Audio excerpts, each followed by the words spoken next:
see everything all of a sudden.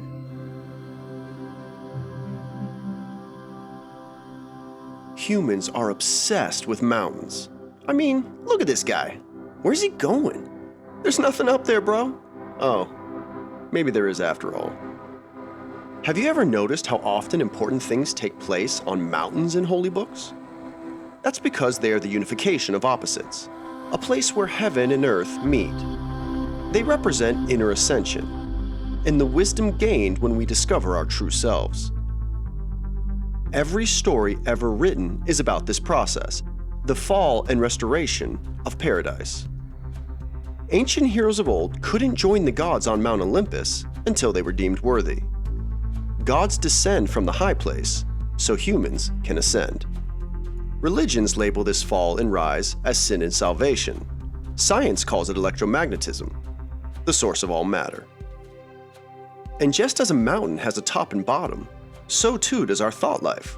We call it higher and lower consciousness. This lower, or base consciousness, goes by many names.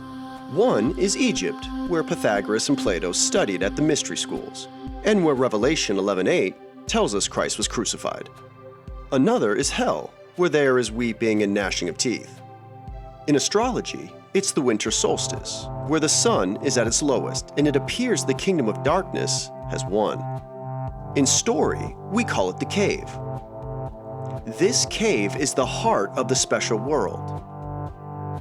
And all four represent the heart of our subconscious, where we face our shadow and discover our true selves. This cave is just the first step in ascension, which is why they put a goat here on the zodiac, an animal that climbs the mountain. Now, I'm not being facetious or using hyperbolic language when I say ascension up the mountain is available to you right now. You don't need anything to obtain it. There is no secret ingredient. The entire point of every story ever written is to show you this. Neo doesn't need to do anything to become the one, and neither do you. This is why the Bible says you don't need anyone to teach you, that you already know all things. Our comfort with this truth is directly connected to our level of programming, and that too comes from a mountain. This is the point of the story of the sacred mountain in 2 Peter. On it, Moses, who represents the law, and Elijah, who represents the prophets, appear with Jesus.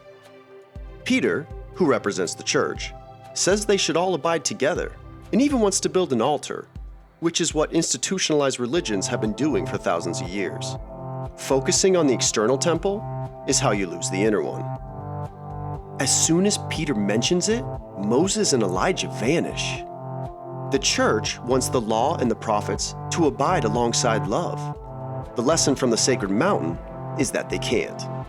You see, Christ is the archetype of light that rebels from everything that tries to bind it, including the law. This is why Jesus gives a new commandment: love. So, why was Moses on the sacred mountain? Because the law was given on a mountain. And just like the One Ring, the mountain is the only place it can be unmade. We're told the ring binds people in darkness, just as the law binds people to sin. The book of Romans refers to this as the law of sin.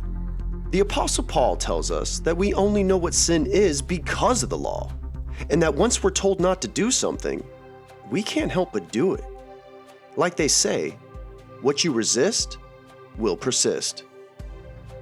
This isn't only a psychological and spiritual truth, it's also true in warfare. The best way to ensure an enemy fortifies a position is to attack it. We empower what we fight. This is why it's so harmful to identify with victimhood or lack in any way. Labels are always disempowering. The second you take on that mindset, it shapes you, and you'll struggle with it for the rest of your life. In fact, it'll take an ego death to cure.